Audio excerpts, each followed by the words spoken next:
Ladies and gentlemen, boys and girls, children of all ages, welcome to Sox On Tap.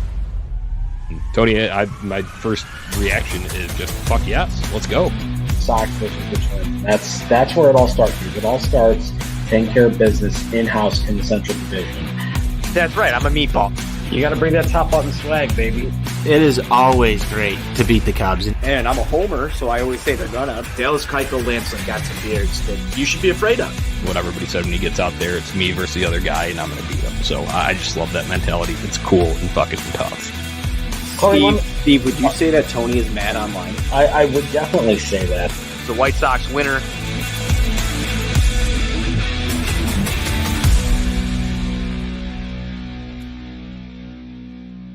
Hello, White Sox fans. Welcome into another winning edition of Sox On Tap. I am Tony Marchese.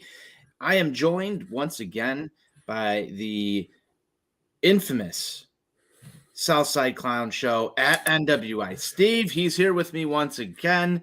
We're back to talk about another White Sox winner. You can follow Steve at NWI_Steve. Follow myself at Tony On Tap. Follow the show at Sox On Tap on Twitter.com. Follow our parent website at OnTap Sportsnet, OnTapSportsnet.com. That's where you can go read where we write about things. Steve, the White Sox just shut out the Los Angeles Dodgers. I brought the sunglasses back. You're back in the headband. It was a great day to be a White Sox fan. Steve, how you feeling, my friend? I'm going to sip on this victory beer and let you do some talking. Hey, yo, Anthony. I'm feeling real good. I got 3 words. Michael fucking Kopech. That's it right there. He went out there tonight against one of, if not arguably the best offense in the game of baseball right now, dropped his nuts on the table and said, here they are. What you going to do? And you know what? They didn't do a fucking thing about it. He went out there and he absolutely shoved. He said, here comes my fastball. I'm going to take it. I'm going to shove it up your ass. And you can't do a damn thing about it. And you know what? They didn't. Hey, Steve, I remember an earlier point in this season where you were sitting here talking about the importance of throwing strikes. That's what Michael Kopech did today. He threw strikes. He looked cool and tough out there. We had this debate in my garage earlier on in the year. What's your favorite pitch? I said it's that high fuck you fastball. I love seeing it. And Michael Kopech just does it so damn well. He had that working for him tonight. He had his secondary stuff working tonight. He just looked like a baseball player out there. I wish I could have seen more Michael Kopech just pitching tonight. Like I wanted to see Michael Kopech go 9 innings because he looked absolutely fucking unhittable. I'm jacked watching that kind of performance. Obviously, Steve, if I'm going to give my first impression, I wish the White Sox gave him a little bit of offense early because I think he would have relaxed up a little bit out there and been able to go farther in the ball game. But overall, this might be the first time I'm having fun on this show all year, Steve. Like really, like having fun since opening weekend. Since they opening went out there and dick slapped Detroit on that Sunday. I'm having a lot of fun with this show. Like we're just rolling in here some raw emotion. Steve, Michael Kopech goes 6 innings, only gives up one hit all night, strikes out 8. He's now at a 1.94 ERA. This is the type of shit that you want to see from a guy acquired for Chris Sale. Like this is against the Los Angeles Dodgers. I know they're going through some struggles right now. I know they're not the hottest team in baseball, but that's a damn good offense that you just ripped yourself through if you're Michael fucking Kopech tonight. And I think that's how he should be referred to for the rest of his existence. Steve, this was cool and tough shit. This right here was example number 1 as to why this fan base has been so excited and had so much anticipation for Michael Kopech and the belief in what this guy can be as far as cementing himself as the anchor at the top of a rotation.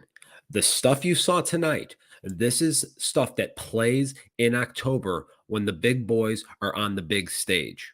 We talk all the time on this show about needing to have an ace, needing to have a guy that when the moment gets real big, goes out there and again, just decides I'm going to shove tonight and you can't do anything about it. He did that a couple weeks ago on Sunday night in front of the whole baseball world in Yankee Stadium, and he did it again tonight at home against the Los Angeles Dodgers. That's two separate occasions right now here where he's gone out there against high caliber marquee opponents and laid his nuts on the table, and they didn't do a fucking thing to him. This is what this guy is capable of doing. This is why we've been talking and saying Michael Kopech can be an ace, and he showed it.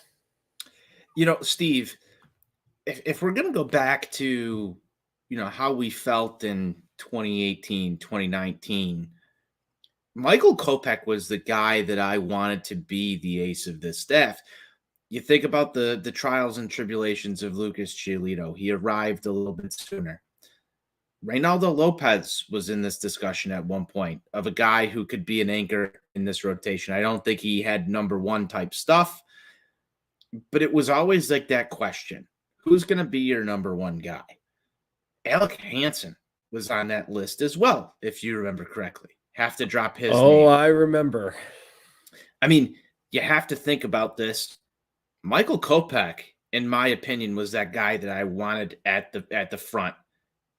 If we're going back a little bit, when he does this type of stuff, when he shows up in these types of performances, everything that this guy's been through to work his way back up to this, because there was a point, and I'll call Johnny out on this, where he didn't think that Michael Kopech was ever going to pitch another game in a White Sox uniform. Here we are right now. Michael Kopech just showing you how good he can be. Man, I'm jacked when you're talking about this. I've got goosebumps on my arms, Steve. You're talking about a guy that can go out there in October and lay a start down that he's going to be untouchable against an offense like LA at home. Man, can you imagine a blackout crowd, Michael Kopech on the mound, thunderstruck plays? You go out there and Michael Kopech lays down 6-7 innings of shutout, fuck you baseball with just that electric stuff. That's what we were promised, Steve. Anthony, you're getting blood flowing to some different regions for me right now here. Yeah, I'm jacked on this. I'm jacked up. This is what I've wanted to see. I want the offense to show up a little bit earlier, but holy shit, man. This is why I haven't written this team off yet, Steve. This is why I still believe in it. I still think that they can do something here. Maybe it's a little bit early. I might eat my words. Shit can happen. But you see the team play a game like tonight after you're coming off a 2 out of 3 in Tampa. This is the best I've felt in a while, man. I want to run my mouth as a White Sox fan right now, because you just saw the guys show up and do their fucking jobs the way that you've always wanted them to. This was the, again, most complete baseball game that this team has played since that first Sunday of the season in Detroit. So it's been about 2 months now since we've seen a performance like this. We can talk about the offensive struggles first time through the order, 12 up, 12 down to kind of get things going. The bases loaded situation with Reese McGuire and Josh Harrison in the fifth inning. We can talk and we can lament about that. We've done enough of that already this year. The fact is they played a good, clean, crisp baseball game here today. They played solid defense. And as the immortal Hawk Harrison would always say, with pitching being the first line of defense.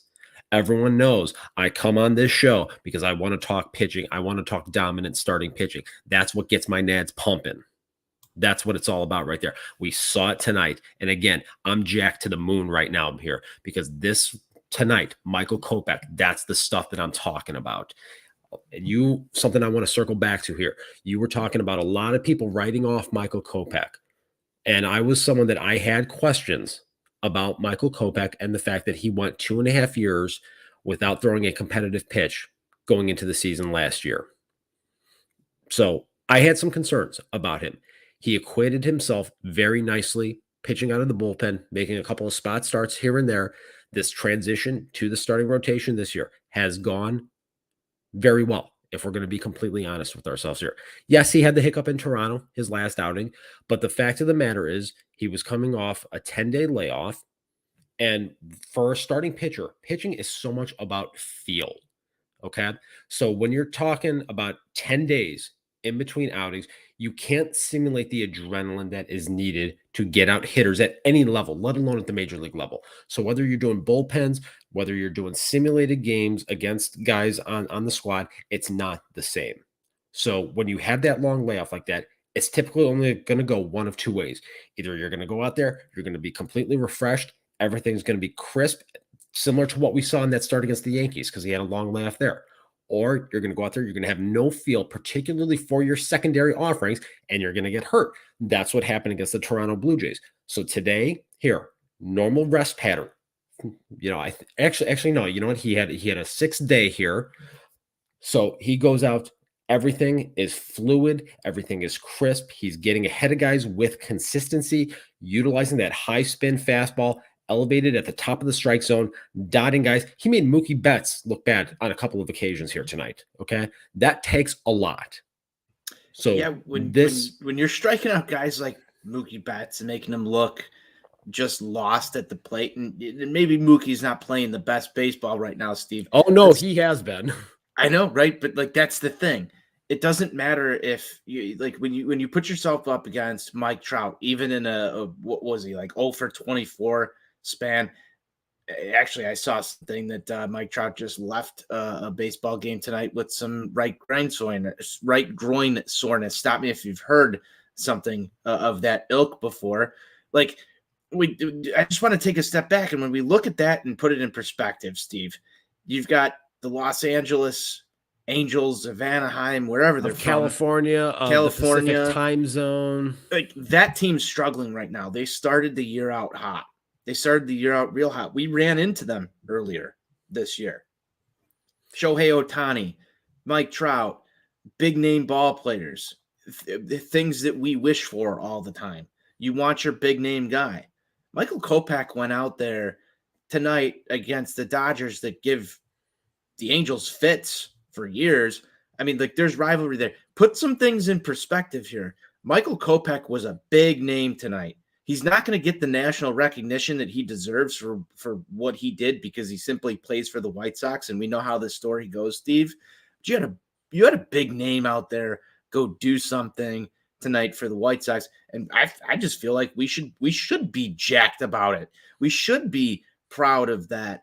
And I really honestly haven't been this happy all year because you went out and you did something. He went out there and he has dropped his nuts on the New York Yankees, the team with the best record in baseball, who, by the way, went up to Minnesota earlier tonight, put a drubbing on the Twins. So now all of a sudden the Sox are only 2 back in the loss column here. So look out. We've seen ad nauseum. We've seen the tweets talking about the schedule here, how it's going to lighten up. So Kopech goes out there, does it. And this game was actually broadcast also on TBS nationally tonight. Yeah. So now you've got 2 national occasions for Kopech to go out there against the Yankees and the Dodgers, the 2 preeminent franchises in the sport. So I think we're at the point now where Michael Kopech is going to start garnering a little bit more attention here nationally. Well, and hey, I mean, this is what you want to see from this kid, because you start lining these things up. I don't know why it feels that way, but nationally televised games, Steve, if you're a player, I don't know if this is true. I'd love to get the opportunity to ask like Jake Berger or somebody, if he ever comes back on, like, you mean Jake Trojan? Jake Trojan. Sox on Tap investigates. If you've not seen our special segment, go back and check out our Sunday Fun Day, where we investigate if my season ticket holder partner, Jake Trojan, is actually really Jake Berger. That was excellent stuff. But Steve, I'd love the opportunity to just ask one of these guys, like, you look at the schedule too, you know that this is on prime time. You know that the nation's tuning into this. It's got to relate somewhere to playoff baseball, like games that are just on the national stage. The Sox have done fairly well in these things this year, which is kind of wild. And it dates back a little bit to last year as well, too, Steve. You can add the Field of Dreams game that you and I attended to that. Maybe some of these guys just do get up on the national stage. I don't want to foreshadow too much because you can add the playoff record over the last 2 years into this conversation, and somebody's got a fine argument to say, well, you got to show up when it matters there too. But Michael Kopech wasn't starting any of those games.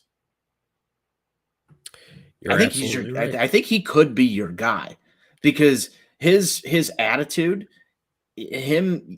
man. If you have Michael Kopech going, you get Lance Lynn back. He's fired up. You've got 2 fuck you guys before you get to anybody else in this rotation. And I'm just sitting here right now. You throw Dylan Cease in game 3. I know this is way too early to talk about, but Kopech, Lynn, Cease, Lucas Giolito's your 4 guy. It's going to be really interesting now to kind of see what they do to manage Michael Kopech's innings the rest of the year.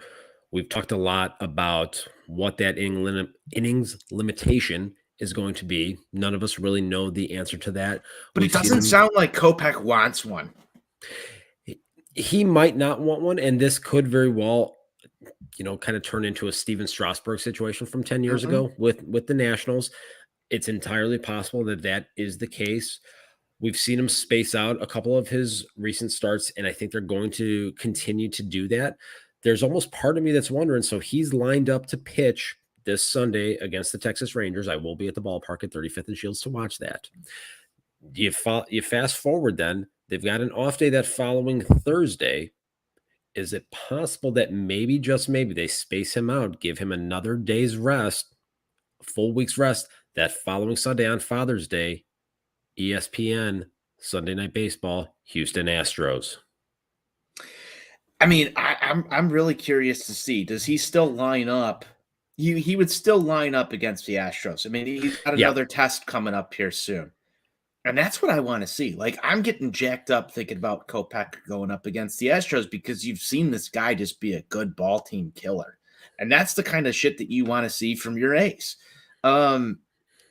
Steve, if he's pitching Sunday Night Baseball against the Houston Astros, that's a must-watch TV. He like, and that's the guy that I want to see in that spot. Like, if I'm looking ahead down the road, I am buying what you're selling right now because, I mean, maybe outside of Dylan Cease, maybe you got a Lance Lynn return in there because we got to look at this. We got to look and see, like, is Lance Lynn going to line up? How does he get? I know he went as of right now. No, he's supposed to go tomorrow. So as it stands right now, if I was a betting man, which everyone knows I'm Mr. Big Better guy, I would say that there's a decent chance that Lance Lynn toes the rubber in the nation's butthole of Detroit, Michigan, next Tuesday against the Motor City Kitties, which would actually not line him up then, again, due to the off day, to pitch against the Astros. And I actually think that that's a good strategy. We saw what happened to Lance Lynn in game 1 of the ALDS last year against the Astros. We saw the struggles that he's had with them because, look, that is a very good fastball hitting team. So that would create an interesting dichotomy with Michael Kopech, given that he is a high fastball reliance pitcher. Is he going to alter some of his sequencing to utilize the slider more frequently? We only saw him drop in 4 curveballs today, maybe mix in those a little bit more. So that's going to be kind of power against power. And we'll see, he's going to pitch either Saturday or Sunday of that series. So this is going to be a really interesting test to kind of see where he's at. And I'm pretty psyched up to see that. Now, obviously, like I said, he's going to have another outing against the Texas Rangers here this Sunday afternoon at the ballpark at 35th and Shields. So go out there, do this again.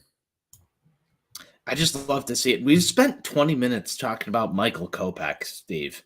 We've basically spent justifiably talking about Michael Kopech, and it's been awesome. But I do want to get into the White Sox offense, how they win this ball game. You see some early struggles against a guy that just comes off the street. You're sitting there thinking, if you're getting to the 4th, 5th inning of this ball game, Steve, and it's more of the same. Meanwhile, Kopech's out there fucking cruising, and you're just waiting for this offense to pick it up. I saw a lot of negativity on the timeline again. You're just watching this game, like, are they ever going to score a fucking run? You get to the point where you get the bases loaded. It's Reese McGuire, Josh Harrison. Those guys come up, and I mean, fuck. Reese McGuire takes one right down the middle of the fucking plate. Doesn't swing. He's out. Harrison does nothing. You wrote an article the other day that, they need to part ways with him. We can get into that later. Like the feeling there is like the all-time low. Like you've got your fucking bulldog out there cruising in this ball game, and then finally the offense just breaks through. And it's in the exact way that you would want the White Sox offense to get the job done, outside of, just hitting fucking baseballs into the stands on every pitch. I don't know why they haven't tried that approach, Steve. But I like that approach. Yeah, walk me through how the White Sox offense got this one done today, Steven. Well, look, you go back in that seventh inning there, Danny Mendick. We talked about him extensively on the Sunday Funday episode. Led the inning off with a single. Andrew Vaughn to fly out to center field, Luis Roberts right field. So you're in a spot, you got a runner on first base and 2 outs. You're thinking, okay, we're just going to waste another opportunity here. Jose Abreu, all reliable, comes up there, shoots a ball into the hole on the right side right there. Danny Mendick running on the pitch with 2 outs, gets to third right away. So you're in a spot, first and third, 2 outs. Dave Roberts decides. What was your level of confidence right here? I think in that particular moment here, once I saw that Dave Roberts was going to go ahead and pull Phil Bickford, and when he brought in David Price, the only thing that I was concerned about was, is he going to leave in your baby boy Gavin Sheets for this at bat? That was the only thing that went through my mind. But then when it was announced that AJ Pollock was coming up, I was like, okay, we're gonna go about this the right way. And then the AJ Pollock revenge game against the team that traded him this winter to the White Sox comes through with the big hit in the clutch. Pito had that motor running right out of the chute there, taking off on contact. And then Mookie Betts uncharacteristically made a pretty poor relay throw. Gavin Lux lost his footing, trying to make the transfer and trying to turn that ball to home plate to try to get Abreu. So they get that second run right there, which was huge. Being able to put a crooked number on the board. And then, guess who comes through next? Mr. Jake Berger. Doing what he's been doing, rips a double down the third baseline, scores another run. Yohan Moncada draws a walk, and then Reese McGuire. This is a guy, he's actually had a couple of, he's been swinging the bat okay the last, I would say, 10 to 12 days or so. Pulled his hands in there and just shot that one through to over the shortstop's head, just doing a Reese McGuire kind of thing. And you just, again, just you enjoy seeing him just pull his hands in there and just shoot one out there. Steve, I feel like this might have been the first case all season of, me just going out and trying to rip a guy after that bases loaded situation with Reese McGuire. I got a little vocal on Twitter. And then all of a sudden, the next at bat, I got to eat my words. I love seeing that happen. I just love seeing that happen. I've been slacking on this. I think we need to do that. I want to go back to another point too. My baby boy, Gavin Sheets, in that situation right there. But first off, I'm going to give TLR some credit. This was the right time to pull AJ Pollock into this ball game. I know you're trying to get Gavin Sheets going right now, Tony, but it's been rough to watch. And sometimes, Steve, when you're family, you need to give a little bit of tough love. I don't know if you've ever felt that before, but sometimes tough love needs to be given. We're discussing what happens when Eloy comes back. I know there's options on the table. We were talking a little bit about what do you do with Jake Berger? Does Danny Mendick deserve some extra time here once TA comes back? And I'm at the same level, man. There's one odd guy out right now, and that's Gavin Sheets. And so there's only one thing that you need to make this happen here, to make it really hard, to be #cinematic, as Johnny would say. And that's like Gavin Sheets starts to go on a tear right before Tim Anderson comes back. That's what I'm going to try and manifest. We've got a really interesting comment that just came in from Stockside Mike. We're going to get to that in just a second here. But, it's just that's what I want to see. If I'm going to try and reach out to my family member, the baby boy Gavin Sheets, you're going to have to do something now, kid, because the White Sox are starting to turn things around. And if you're not going to be part of it, you're going to be in Charlotte. And that's just the end state of this, Steve. I don't know what else to say. I want more fireworks. I feel let down. I feel very let down right now. I need more fireworks from Gavin Sheets because he's public enemy number one, it feels like, on the timeline. I don't like seeing that. Oh, no, he's not. No. What do you mean he's not? I mean, maybe did I'm Yohan searching for Moncada Gavin. die? People aren't all over Yohan Moncada every single day. There's more people who support Yohan Moncada than are people who will go out there and try and attack Yohan Moncada. That's how I feel. That's how I see it. Maybe my timeline's different than yours. There's a very vocal. Are you talking about Kenwo? Because that's it. It's not just Kenneth.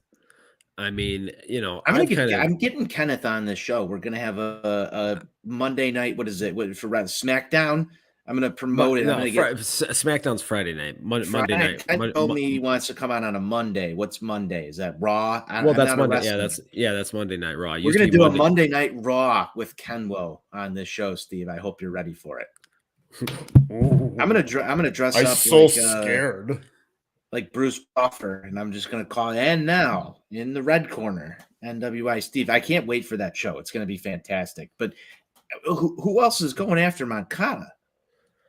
There's plenty of people that are going after Yohan, and I think it was appropriate to see him dropped in the order here today down to the number 7 spot. Listen, we're at a point. It's a production-based situation here. This team dug themselves a hole. So when it comes to playing time, position in the order, it's about production. That's it. I don't care at this point. I've obviously been a supporter of Yohan Moncada, but I've also been someone that has not been unwilling to criticize him when it has been warranted. And he has been atrocious since that first week that he's been back. Whether that are some lingering injury issues or not, I don't know. I've also taken him to task at various points for his lack of aggressiveness offensively from an approach standpoint, but he's got to get the job done. And so if that means he's got to drop down to the number 7 spot in the order to, I don't know, relax or whatever it is to just get himself going, that's what has to happen at this point. But there are plenty of people that on a day in and day out basis go after him. So it's not just a Kenneth situation. So Steve, the one thing, and I'll just hash this out real quickly. You get Yohan Moncada up in 2018, right? And you got the walk, you've got all the precedents, you've got this guy's the face, everything kind of struggles through that year a little bit. In 2019, and this is just how I've read the situation. 2019, Eloy Jimenez shows up to the Chicago White Sox and becomes the next latest and greatest thing. Steals the show, so to speak. And you had the Michael Kopech you had other guys kind of come in and take that spotlight, so to speak. While Yohan Moncada, this is what perplexes me.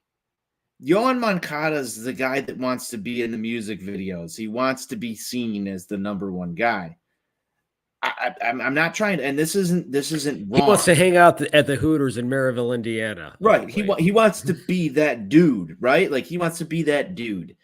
But at the same time, I feel like Yohan Moncada performs better, and it's better for the White Sox when Yohan Moncada isn't in the spotlight. He's not the guy that's relied on, so to speak, or has all the attention on him. So to his benefit, I think, from a White Sox standpoint, You got a bunch of guys who are gonna have that. Jose Abreu, Eloy Jimenez, Luis Rob. There's enough personality there for him. But I feel like when the focus is on Yohan Moncada is not performing. I think that's I don't know what it is. Is this a guy who's in his head? Is he looking at Twitter every single day and being like everybody? Like some people have that. He's much more of an Instagram guy. He could be on Instagram. I'm not an Instagram guy. If he's an Instagram guy, I can hashtag confirm that. What's like the response to Yohan Moncada on Instagram? I'm not so much talking about response to him on you, but I know some things. Well, Steve, I mean, this is why we're here. If it's not able to be shared, that's fine. But I'm just curious why Yohan Moncada performs in spots where he's not the number one guy in the baseball field. You could take the off the field stuff and separate it here for a second. I think it really circles back to what we talked about on our episode Sunday. And when I talked about the parallels with Michael Jordan and the comparison with LeBron James, I think this is something that holds true with Yohan Moncada. Some guys just don't have that TWTW, for lack of a better term. Some guys don't have that killer instinct that when the moment is brightest, that they're not their most impactful. It's just something what we just talked about with Michael Kopech for reference. Yeah. Exactly. And some guys just have it and some guys just don't. And that's just baseball has been like that for a long time. I mean, up until he got on steroids and anything else that Balco was producing and his head doubled in size, Barry Bonds was the same way. You know, a lot of people don't remember 1991 and 1992 when I think he was like 2 for 24 in back-to-back NLCSs against the Braves, and when he was one of the leading culprits of a Giants team blowing an 11-game lead in August to the Braves that season. So these things just happen. So some guys just don't have that innate ability that when the moment is biggest, that they don't perform at the highest level. So Steve just advocated for Yohan Moncada spending the offseason with Jose Canseco. That's what I heard right there. Those two will get along just fine. If you ain't cheating, you ain't trying. Yeah, I mean, maybe that's what we need. Robinson Cano. I mean, like let's go down this rabbit hole here, Steve. Just don't get caught. Yohan Moncada names his kid after Robinson Cano. Robinson Cano's been popped a few times. I want to see the aggression from Yohan Moncada. I want the walk-offs against the Houston Astros that we saw earlier on. That's what I want. I'm not advocating for Yohan Moncada to actually take steroids or do any of that stuff, full disclaimer. But on the same note, Steve, we want the killer attitude. I just think that it's interesting to me that the guy has performed better when he's not in the spotlight for somebody that I feel, just looking at him, he seems to thrive in the spotlight in other areas of his life. Interesting analysis. It's a Sox on Tap investigate situation, Steve. I mean, I've got some sources in the field, so we can discuss that offline, as they say. I've got some updates, Steve, in the investigation that we had on Sunday. So I'm unable to attend my Friday game because I have coaching responsibilities, so I will not be there with Jake. And I also got a text from him today that said he will not be there for the June 22nd game. How convenient. So how convenient. The storyline's playing out. The drama builds, as they say in the business. As you told me, Skynet is self-aware. Mm-hmm. There's reasons these things line up. Jake Trojan's out there hitting home runs for the White Sox and getting the job done. That's a conspiracy theory here at Sox on Tap. It's tinfoil hat time. Yeah, it's tinfoil hat time. That's tinfoil hat Tuesday, Steve. God bless America. Yes, it is. Sox win today. It's so great to say it on this show. It feels great to say it live. And it wasn't a tense, ugly win. No, it wasn't. Yeah, we're actually going to go to bed. It was for a little bit. But But I mean, we're actually going to go to bed feeling good about this win. When was the last time we got to do that? I mean, this is fantastic. Sockside Mike, as I said just a little bit ago, had a nice comment that we wanted to get to. Tony's Glasses won this game. I haven't changed out of this shirt, Steve, since this winning streak started. I mean, I've showered, I've put it back on, but sometimes you've got to do crazy things to make this work. I was wearing this when Carlos Rodon threw a no hitter. I was wearing this when Lucas Giolito threw a no hitter.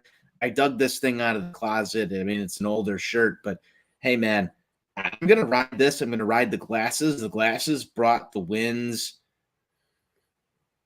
over the weekend. Might have to just keep the Glasses on. Keep it fun. Keep it going here. I'm gonna have to add on to that point there, Anthony. The immortal Crash Davis once famously said in what is the defining cinematic baseball movie of all time, it's not Field of Dreams, it's not any of these other ones. The answer is Bull Durham. Never fuck with a winning streak. You don't fuck with the winning streak.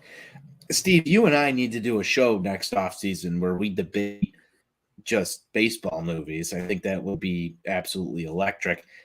I'm not fucking with the winning streak. The Glasses are going to be on pretty much for the rest of the season. It's really hard to see what's going on because I don't know. You got all these stars here, and I take these things off as soon as we get off the air. But I'm dedicated. I'll just half be able to see what we're doing right here if it means the White Sox are winning. I'm dedicated to this, Steve. What have you been doing over the past few days that's different than what you were doing for the beginning part of the season? You got a superstition on.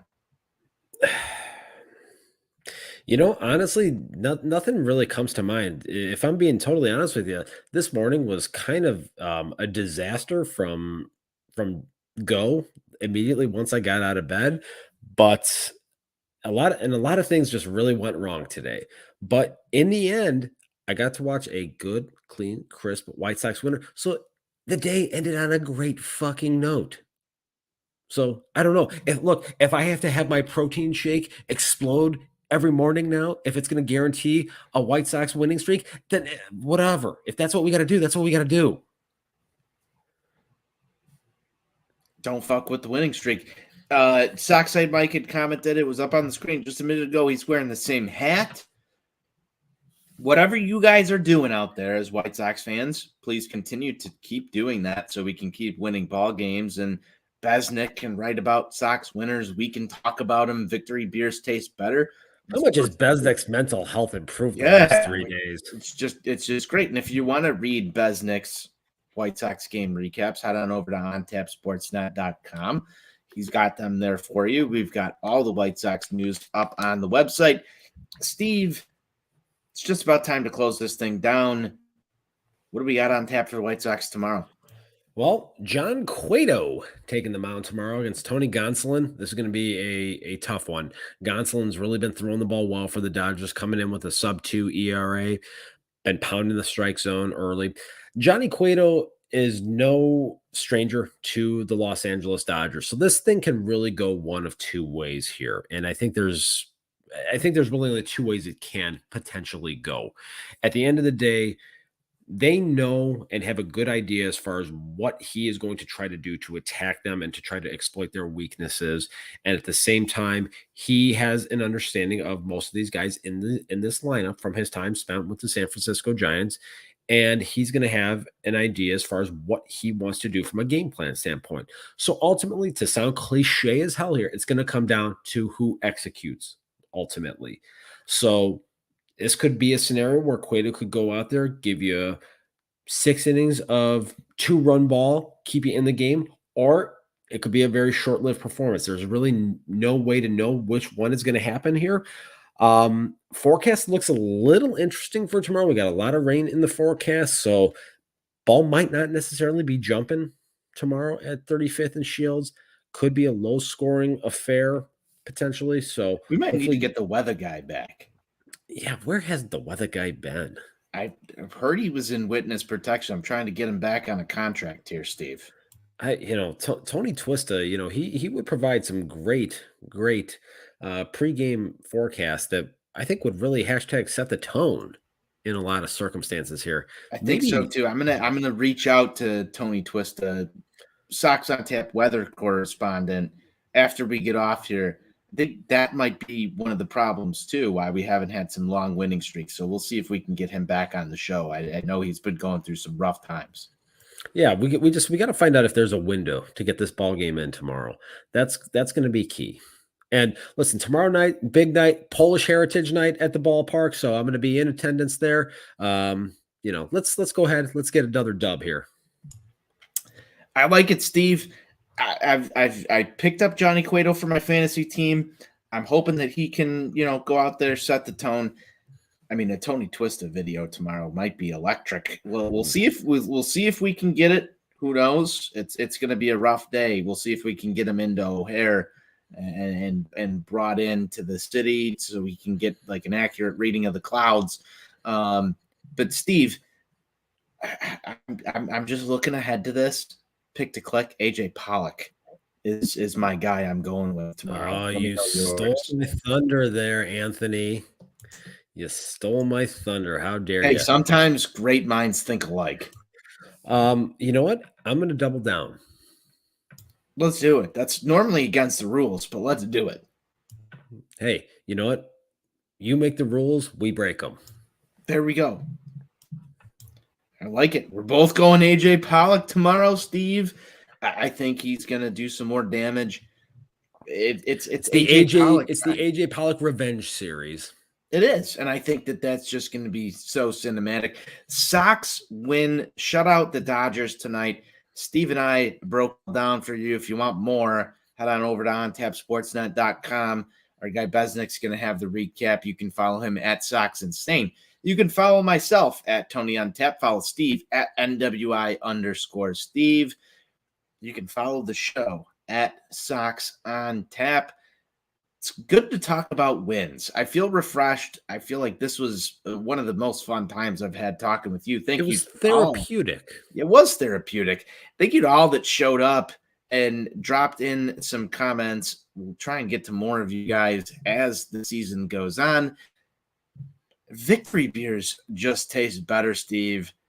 As you said, this was therapeutic. We're going to close this down how we always do with a White Sox forever. White Sox for life.